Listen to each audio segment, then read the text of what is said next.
Stock market course for beginner के 13 part में आपका स्वागत है। तो अब हमें पता तो चल गया है कि जनरल कंसल्टेंसी एक स्मॉल कैप कंपनी है, लेकिन जो अगला सवाल हमारे दिमाग में आता है वो है ये कि जनरल कंसल्टेंसी में इन्वेस्ट करें या ना करें। ये एक इम्पोर्टेंट सवाल होता है कि किसी कंपनी में इन्वेस्ट करें या ना करें।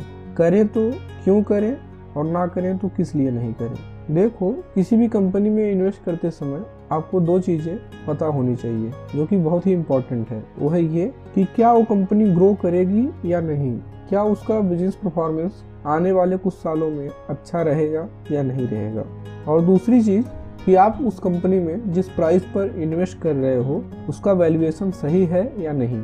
यानी किसी भी कंपनी में इन्वेस्ट करते समय दो चीज़ें बहुत ही इम्पोर्टेंट है, एक है वैल्यूएशन, दूसरा है फ्यूचर ग्रोथ। जहाँ तक वैल्यूएशन की बात है तो आपको देखना होगा कि जिस कंपनी में आप इन्वेस्ट कर रहे हो वो आपको सही वैल्यू में मिल रही है या नहीं। यानी उस कंपनी की आपको इंट्रिंसिक वैल्यू निकालनी होगी, यानी एक्चुअल वैल्यू क्या है ये आपको पता करना होगा। फॉर एग्जाम्पल, किसी कंपनी की शेयर प्राइस स्टॉक मार्केट में 100 रुपये पे ट्रेड हो रहा है, तो आपको देखना होगा कि उस शेयर प्राइस की एक्चुअल वैल्यू क्या है और कितनी होनी चाहिए, यानी उसकी इंट्रिंसिक वैल्यू क्या है। ये पता करने के लिए आपको वैल्यूएशन निकालनी होगी और कई सारा एनालिसिस भी होता है। तो चलो अब हम देखते हैं कि किसी शेयर को आपको खरीदना है या नहीं खरीदना है। ये सारी चीज़ें चेक करने के लिए और देखने के लिए आपको कौन कौन सी चीज़ें देखना पड़ेगा। तो इसके लिए आपको बहुत सारे अलग अलग फैक्टर चेक करने होंगे, जैसे कि फाइनेंशियल स्टेटमेंट एनालिसिस, कंपनी के प्रोडक्ट एंड सर्विसेज एनालिसिस करना, मैनेजमेंट एनालिसिस करना, कंपनी का वैल्यूएशन एनालिसिस करना। और ये 4 इंपॉर्टेंट चीज़ें हैं जिन पर आपको काफ़ी ज़्यादा फोकस करना होगा। तो हम शुरुआत कर फाइनेंशियल स्टेटमेंट का एनालिसिस फंडामेंटल स्टेटमेंट का एनालिसिस का एक बहुत बड़ा हिस्सा है और दुनिया के सबसे बड़े इन्वेस्टर मिस्टर वॉरेन बफेट भी कहते हैं कि जब तक आप फाइनेंशियल स्टेटमेंट को पढ़ना और इसे इंटरप्रेट करना नहीं सीख जाते हो तब तक आपको खुद से स्टॉक नहीं सेलेक्ट करना चाहिए। कंपनी अपना फाइनेंशियल रिपोर्ट क्वार्टरली यानी हर 3 महीने पर डिक्लेयर करती है और फाइनेंशियल ईयर खत्म होने के बाद कंपनी अपना एनुअल रिपोर्ट बनाती है। एक क्वार्टर मतलब 1/4। एक साल में 12 महीने होते हैं तो 12 का 1/4 मतलब 3। कहने का मतलब है एक क्वार्टर मतलब 3 महीने। एक साल में 4 क्वार्टर होते हैं। इंडिया में फाइनेंशियल ईयर 1 अप्रैल को शुरुआत होता है और 31 मार्च को खत्म होता है। तो first quarter that is Q1 मतलब 1 April to 13 June. Second quarter that is Q2 मतलब 1 July to 13 September. That is Q3 1 October to 13 December. Fourth quarter that is Q4 1 January to 13 March. तो हम बैलेंस शीट से शुरुआत करेंगे। Balance sheet को हम 2 part में डिवाइड करेंगे। पहले पार्ट में हम बैलेंस शीट के लायबिलिटी साइड को समझेंगे और नेक्स्ट पार्ट में हम बैलेंस शीट के एसेट के बारे में समझेंगे। बैलेंस शीट को खत्म होने के बाद हम प्रॉफिट एंड लॉस स्टेटमेंट को पढ़ने के बाद कैश फ्लो सेगमेंट को भी समझेंगे। बैलेंस शीट की 2 साइड होती है, एसेट साइड और लायबिलिटी साइड। कंपनी के पास जो भी है वो कंपनी का एसेट होता है और कंपनी के पास जो भी देनदारियां हैं वो कंपनी का लायबिलिटी होता है। एग्जाम्पल, अगर कंपनी के पास खुद की कार और व्हीकल्स हैं और घर है तो वो एक एसेट है। अगर कंपनी का खुद का ऑफिस है या बैंक अकाउंट में कुछ पैसे हैं या फिर कंपनी ने कहीं पर इन्वेस्टमेंट किया है तो उसे भी हम एक एसेट समझेंगे। वहीं अगर कंपनी ने बिल्डिंग बनाने के लिए बैंक से लोन लिया है तो वो लोन कंपनी के लिए लायबिलिटी है। कंपनी में खरीदी हुई कार और ऑफिसेस का EMI चल रहा है तो EMI कंपनी के लिए लायबिलिटी है। अपने कुछ एक्सपेंसेस यानी खर्चे निकालने के लिए अगर कंपनी ने कहीं से बोरो यानी उधार लिए हैं तो वो भी एक लायबिलिटी है। अगर हम सिंपल भाषा में बात करें, लायबिलिटी मतलब पैसों का सोर्स जहाँ से कंपनी ने पैसे लिए हैं और एसेट मतलब जहाँ पर कंपनी ने उस पैसे को इन्वेस्ट किया है या फिर यूज किया है। यहाँ पर कंपनी ने बिल्डिंग और ऑफिसेस बनाने के लिए बैंक से लोन लिया था तो लोन पैसों का सोर्स है, इसीलिए वो कंपनी की लायबिलिटी है और उन पैसों का उपयोग कंपनी ने बिल्डिंग और ऑफिसेस बनाने के लिए किया, इसीलिए वो बिल्डिंग और ऑफिस कंपनी का एसेट है। चलो तब हम सिंपल वे में बैलेंस शीट का सारे टर्म को समझने की कोशिश करते हैं। moneycontrol.com पे किसी भी कंपनी का बैलेंस शीट देखने के लिए यहाँ सर्च बॉक्स में आप उस कंपनी का नाम टाइप करेंगे। यहाँ पर हमने लुपिन का नाम डाला हुआ। लेफ्ट साइड में यहाँ पे फाइनेंशियल पे क्लिक करोगे तो आपको उस कंपनी का बैलेंस शीट और अदर फाइनेंशियल डिटेल्स मिल जाएगा।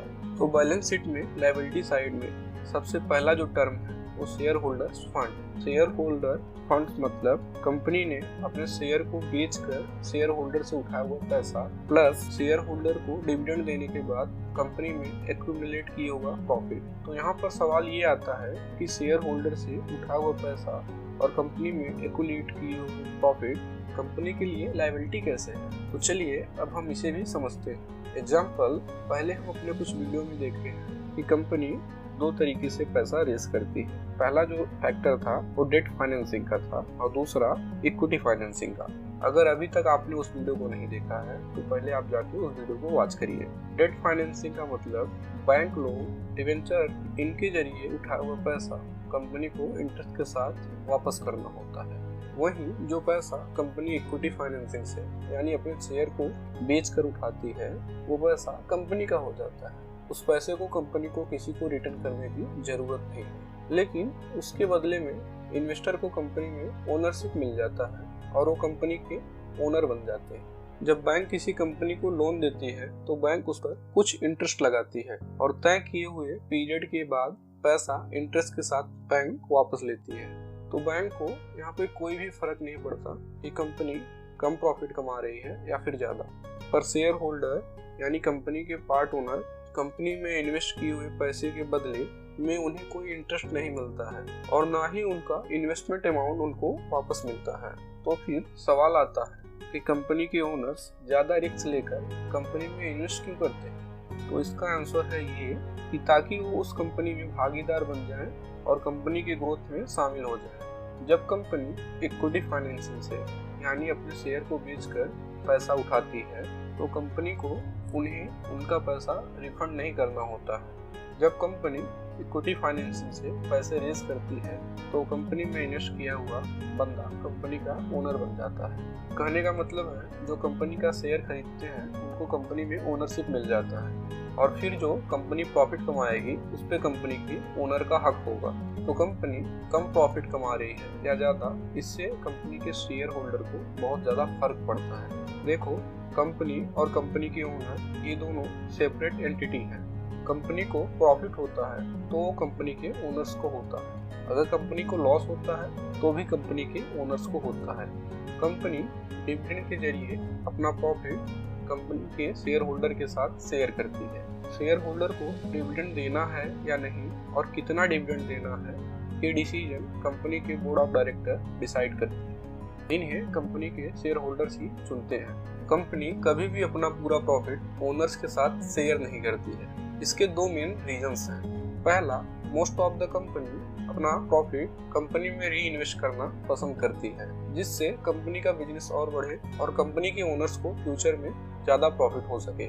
और सेकंड रीजन ये है कि प्रॉफिट का मतलब कंपनी के पास उतना कैश है ऐसा नहीं होता। कंपनी को अच्छे प्रॉफिट के बावजूद भी उसके पास बहुत कम कैश या नहीं कैश भी होता है। इस पर हम किसी और वीडियो में डिटेल में बात करेंगे। तो इन दो मेन रीजन की वजह से कंपनी अपना पूरा प्रॉफिट ओनर्स के साथ शेयर नहीं करती है। तो यहाँ तक तो हमने देखा कि इन्वेस्टर से उठाए हुए पैसे के बदले में कंपनी में उनको इन्वेस्टर को ओनरशिप देना होता है और कंपनी का प्रॉफिट भी देना पड़ रहा है। इसीलिए शेयर होल्डर से उठाया हुआ पैसा कंपनी के लिए लायबिलिटी है और कंपनी के प्रॉफिट पर भी कंपनी के शेयर होल्डर का ही हक होता है। और कंपनी अपना पूरा प्रॉफिट डिविडेंड के रूप में शेयर होल्डर को नहीं देती है और उस पूरे प्रॉफिट को अपने पास रखती है तो कंपनी का वो प्रॉफिट भी कंपनी के लिए लायबिलिटी होगी, क्योंकि वो जो प्रॉफिट कंपनी यूज कर रही है वो ओनर्स का है। वो पूरा प्रॉफिट ओनर्स के पास जाना चाहिए था पर कंपनी उसे अपने पास रख रही है, इसीलिए वो प्रॉफिट भी कंपनी के लिए एक लायबिलिटी हो गई। Asset is equal to liability, इसे बैलेंस शीट इक्वेशन कहते हैं। अगर कंपनी ने 100 करोड़ रुपए का लोन लिया है तो ये 100 करोड़ रुपए कंपनी के लिए लायबिलिटी बन जाएगी और उन 100 करोड़ में से कंपनी ने 80 करोड़ का फैक्ट्री खरीदा है तो 80 करोड़ रुपए कंपनी के लिए एसेट बन जाएगी और बाकी बचे 20 करोड़ रुपए अगर कंपनी उसे बैंक में रखती है तो 20 करोड़ रुपए भी कंपनी के लिए एसेट हो जाएगा। बैंक से लिए हुए 100 करोड़ रुपए कंपनी जो भी यूज करेगी वो कंपनी का एसेट होगा। अगर कंपनी उन 100 करोड़ रुपए का एक फैक्ट्री बनाती है तो 100 करोड़ रुपए एसेट में कन्वर्ट हो जाएंगे। अगर कंपनी वो 100 करोड़ रुपए अपने पास रखती है या बैंक में रखती है तो 100 करोड़ रुपए भी एक एसेट होंगे। तो इसी तरह से कंपनी का एसेट और लायबिलिटी हमेशा बैलेंस होता है। That is a source of fund is always equal to use of fund. Asset equal to liabilities. Balance sheet में एसेट और लायबिलिटी हमेशा बैलेंस होता है। कहने का मतलब है बैलेंस शीट का दोनों साइड हमेशा बैलेंस होता है, इसीलिए हम उसे बैलेंस शीट कहते हैं। बेसिकली दो तरह की लायबिलिटी होती है, share holder funds and liability. Share holder fund मतलब कंपनी का ओनर का पैसा और लायबिलिटी मतलब आउटसाइड का पैसा। एग्जाम्पल, बैंक से लिया हुआ लोन, डिबेंचर से लिया हुआ loan and ETC। Therefore, asset is equal to shareholder funds plus liabilities। तो कंपनी के पास जो भी प्रोडक्ट हैं वो कंपनी के शेयर होल्डर के पैसे से खरीदे हैं या फिर एक्सटर्नल लायबिलिटी से खरीदे गए हैं। शेयर होल्डर फंड में पहला टाइटल है इक्विटी शेयर होल्डर कैपिटल। अगर किसी कंपनी ने अपने 10 करोड़ शेयर 100 रुपए के प्राइस पे इशू किए हैं तो इसका मतलब है कि कंपनी ने टोटल इन्वेस्टर से 1000 करोड़ रुपए उठाए हैं। एग्जाम्पल, हमको पता है हर शेयर की एक फेस वैल्यू होती है जिसे हम नॉमिनल वैल्यू और पार वैल्यू भी कहते हैं। जब कंपनी अपने शेयर इशू करती है तो कंपनी फेस वैल्यू डिसाइड करती है। फेस वैल्यू एक अकाउंटिंग टर्म है, उसका प्राइस से कुछ भी लेना देना नहीं है। शेयर की फेस वैल्यू यूजुअली 1, 2, 5 या फिर 10 तक होता है। हम मान लेते हैं कि इस कंपनी ने अपने एक शेयर की फेस वैल्यू 10 रुपए रखी है, तो इक्विटी शेयर कैपिटल होगा equal face value multiply by number of shares issue equal 10 multiply by 100 crore share equal 100 crore. और कंपनी ने तो अपने शेयर्स 100 रुपए के प्राइस पे बेचे। शेयर की फेस वैल्यू तो 10 रुपए थी पर कंपनी ने 90 रुपीज प्रीमियम रख के क्यों बेचा? तो इस प्रीमियम से मिले पैसे को शेयर प्रीमियम कहा जाता है। तो यहाँ पर कंपनी का शेयर प्रीमियम होगा premium multiply by number of shares issue equal 90 into 100 crore equal 90 crore. Share premium से मिला हुआ पैसा रिजर्व एंड सरप्लस में दिखाया जाता है। रिजर्व एंड सरप्लस में मेनली दो चीजें आती हैं, एक शेयर प्रीमियम और दूसरा शेयर होल्डर को डिविडेंड देने के बाद बचा हुआ प्रॉफिट। कंपनी में शेयर होल्डर को डिविडेंड देने के बाद बाकी बचा हुआ प्रॉफिट रिजर्व एंड सरप्लस में जाता है। रिजर्व एंड सरप्लस ये एक बहुत ही इम्पोर्टेंट फिगर है। नेक्स्ट टाइटल है लायबिलिटीज। लायबिलिटी दो टाइप की होती है, non current liability that is long term liabilities और current liabilities that is short term liabilities. Non current liability मतलब वो लायबिलिटी जो 1 साल के ज्यादा टाइम पीरियड के लिए है। नॉन करेंट लायबिलिटी में पहला टाइटल है long term borrowings. Long term borrowing का मतलब 1 साल से ज्यादा बोरो यानी उधार लिया हुआ पैसा। एग्जाम्पल, जैसे कि 4 से 5 साल के लिए बैंक से लिया हुआ लोन या डिबेंचर से उठाया हुआ पैसा ETC। नॉन करेंट लायबिलिटी में अगला टाइटल है default tax liabilities. Default tax liability मतलब वो पार्ट है जिसे कंपनी ने अपने पिछले समय में पे नहीं किया था और कंपनी उसे फ्यूचर ईयर्स में पे करने वाली है। अगला टाइटल है अदर लॉन्ग टर्म लायबिलिटीज। अगर लॉन्ग टर्म लायबिलिटी मतलब वो सारे टाइटल्स जो ऊपर दिए हुए यानी लॉन्ग टर्म बोरोइंग्स और डिफॉल्ट टैक्स लायबिलिटी में कवर नहीं हुए हैं, जैसे कि security deposit, rent deposit, credit, EDC। Non current liability में अगला टाइटल है लॉन्ग टर्म प्रोविजन। कई बार कंपनी को पता होता है कि फ्यूचर में कुछ एक्सपेंसेस या फिर लायबिलिटीज होने वाले हैं, पर किसी कारणवश कंपनी को उसके एक एग्जैक्ट अमाउंट पता नहीं होते, तो इन जैसे केसेस के लिए कंपनी कुछ एक्स्ट्रा अमाउंट रखती है यानी साइड में रखती है। For example, company product warranty और गारंटी के लिए कुछ फंड कंपनी साइड में रखती है, क्योंकि वारंटी और गारंटी के पीरियड में कितने प्रोडक्ट वापस आएंगे ये कंपनी को पता नहीं होता है।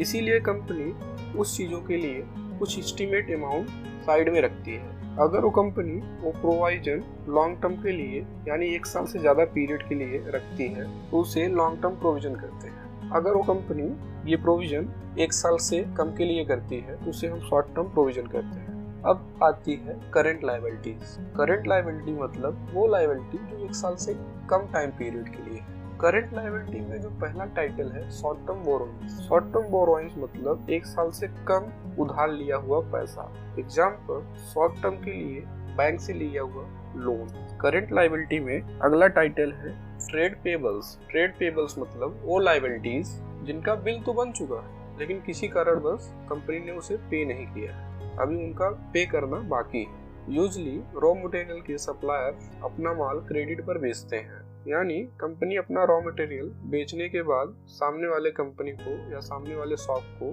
30-40 दिन का समय देती है। तो यहाँ पर रॉ मटेरियल का बिल तो बन गया है पर कंपनी ने उसे अभी तक पे नहीं किया है। तो इस तरह ट्रेड पेबल्स कंपनी के लिए एक शॉर्ट टर्म लायबिलिटी बन जाती है। करंट लायबिलिटी में अगला जो टाइटल है अदर करंट लायबिलिटीज।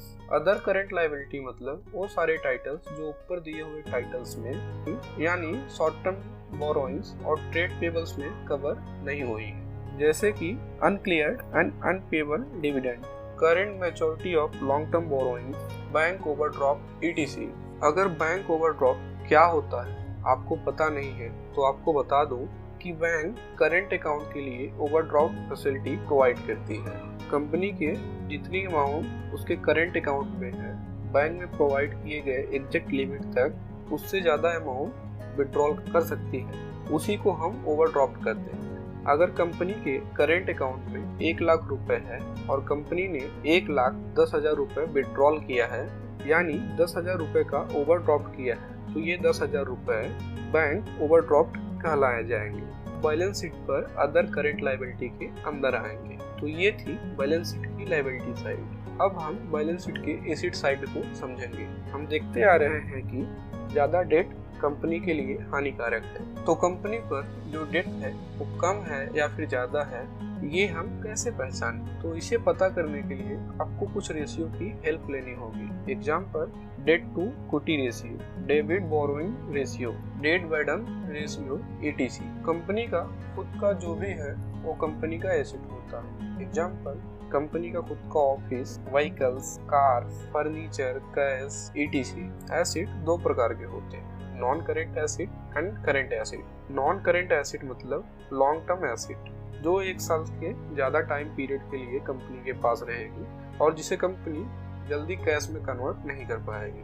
वहीं करेंट एसेट मतलब शॉर्ट टर्म एसेट जो आसानी से और 1 साल के अंदर कैश में कन्वर्ट हो सकता। नॉन करेंट एसेट में पहला टाइटल है टेंजिबल एसेट। टेंजिबल एसेट मतलब वो एसेट जिन्हें हम देख सकते हैं और टच कर सकते हैं। Example, building, factory, machine ETC।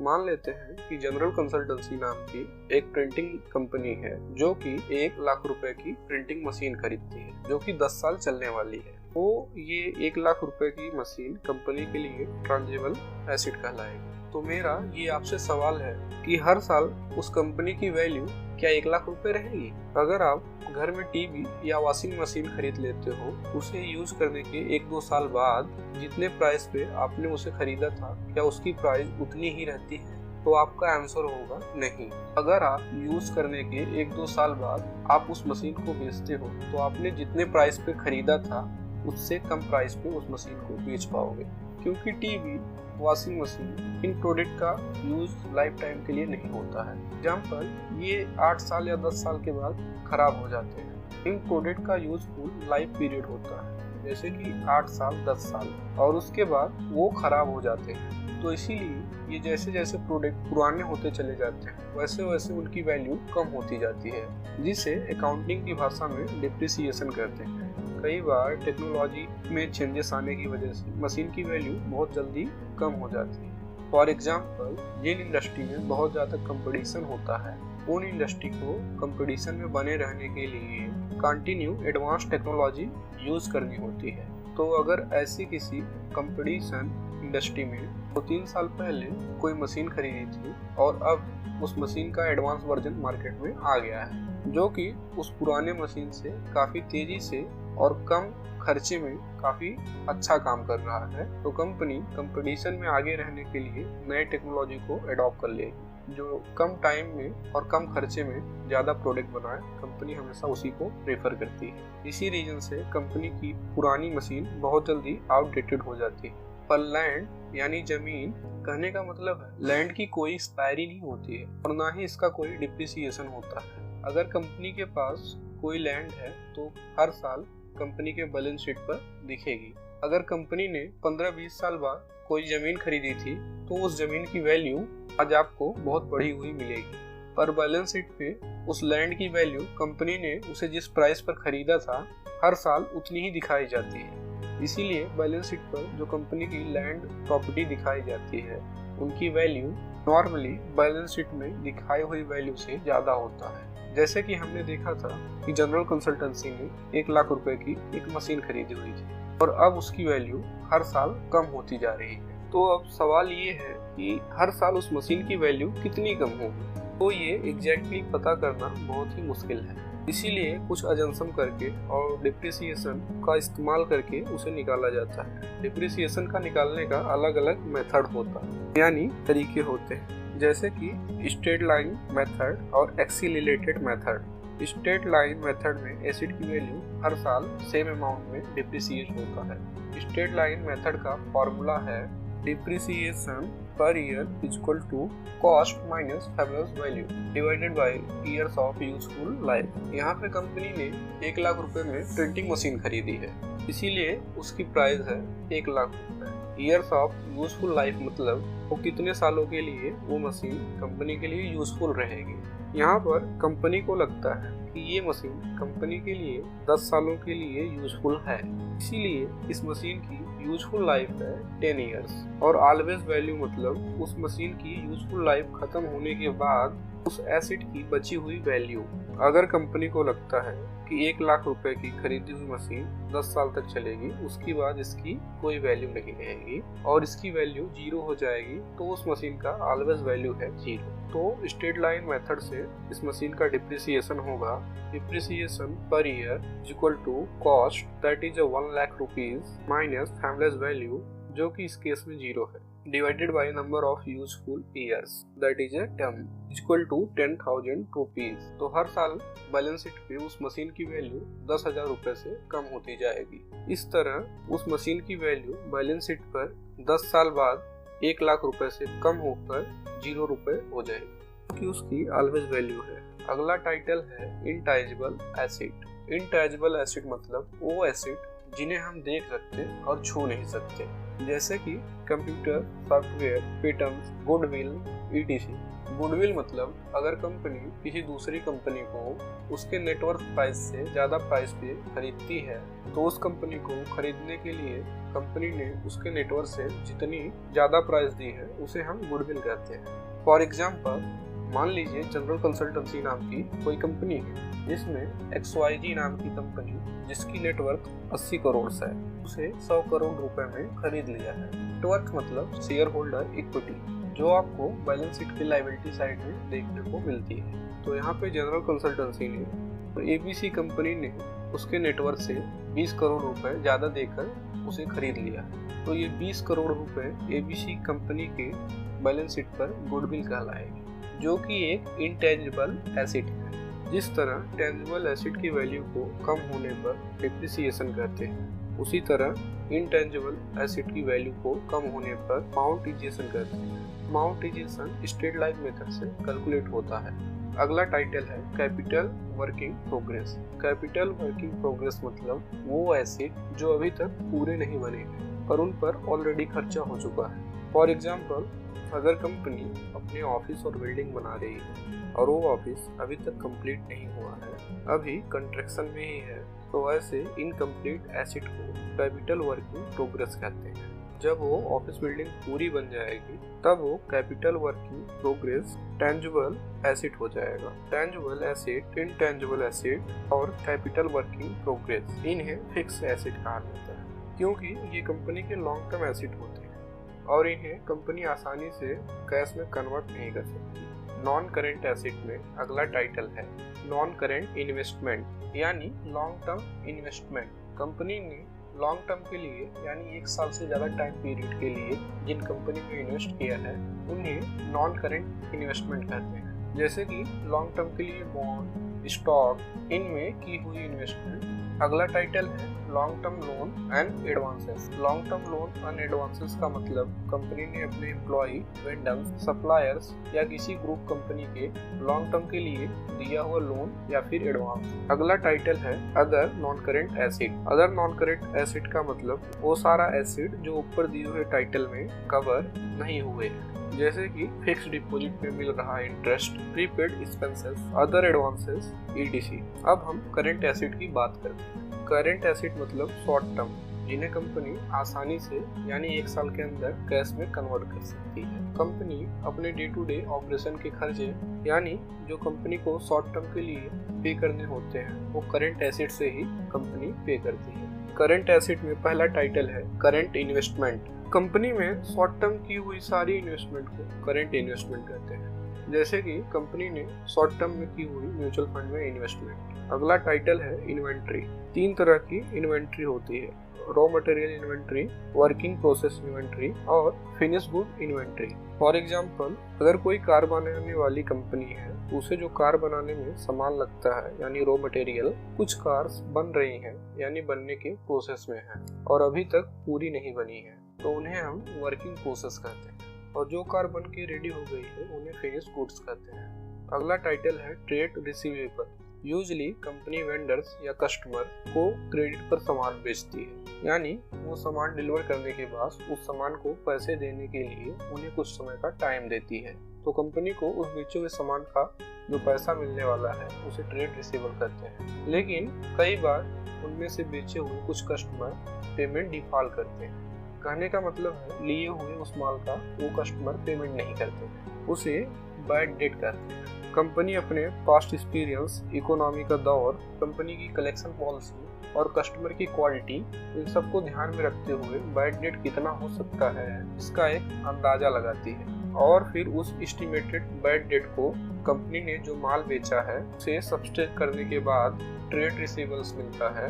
For example, मान लेते हैं कि जनरल कंसल्टेंसी नाम की कोई कंपनी है जिसने 100 करोड़ का माल क्रेडिट पर बेचा हुआ है और कंपनी के अपने पास्ट एक्सपीरियंस से और करंट इकोनॉमी के कंडीशन को देखकर लगता है कि 10% माल के पैसे उनको नहीं मिलेंगे, यानी 10 करोड़ रुपए बैड डेट रहेगा। तो कंपनी में क्रेडिट पे किया हुआ सेल्स यानी 100 करोड़ रुपए माइनस बैड डेट यानी 10 करोड़ रुपए इज इक्वल टू 90 करोड़। तो जनरल कंसल्टेंसी का ट्रेड रिसीवेबल्स रहेगा 90 करोड़ रुपए। ट्रेड रिसीवेबल को अकाउंट रिसीवेबल भी कहते हैं। अगला टाइटल है cash and cash equivalence. Cash in cash equivalence मतलब कंपनी के पास जो कैश है वो और एसेट जिन्हें कंपनी तुरंत कैश में कन्वर्ट कर सकती है, जैसे कि 3 महीने में मैच्योर होने वाले कमर्शियल पेपर्स और ट्रेजरी बिल्स। अगला टाइटल है short term loans and advances. Short term loan और एडवांसेस का मतलब कंपनी में अपने एम्प्लॉयज, वेंडर या ग्रुप कंपनी को शॉर्ट टर्म के लिए दिया हुआ लोन या एडवांसेस। अगला टाइटल है other current asset. Other current asset मतलब वो सारे एसेट जो ऊपर दिए हुए टाइटल में कवर नहीं किए गए। करेंट एसेट की एक वर्किंग साइकिल होती है। पहले कैश से रॉ मटेरियल इन्वेंट्री खरीदी जाती है। रॉ मटेरियल इन्वेंट्री जब प्रोडक्ट बनाने के लिए यूज की जाती है तब वो वर्किंग प्रोसेस इन्वेंट्री बन जाती है और जब फाइनल प्रोडक्ट बन जाता है तो working process inventory finish good inventory बन जाती है। जब फिनिश गुड इन्वेंट्री बेची जाती है तब वो ट्रेड रिसीवेबल्स बन जाती है। वेंडर और कस्टमर उसका पेमेंट करते हैं तब वो ट्रेड रिसीवेबल्स कैश बन जाते हैं। तो इसी तरह ये साइकिल रिपीट होती रहती है। यहाँ पर जो बैलेंस शीट का टर्म होता है उसका हमने मतलब समझा है। जल्दी हम इस टर्म का एनालिसिस कैसे करते हैं इसके बारे में भी बात करेंगे। अगर आपको ये वीडियो पसंद आया हो तो अगर आप ये वीडियो YouTube चैनल पर देख रहे हैं तो आप हमारे चैनल को सब्सक्राइब कर लें और Facebook पेज पर देख रहे हैं तो आप हमारे पेज को फॉलो कर लें। इसी तरह से स्टॉक मार्केट से रिलेटेड जुड़ी हुई नॉलेज को जानने के लिए आप हमारे साथ जुड़ सकते हैं। मिलते हैं आपसे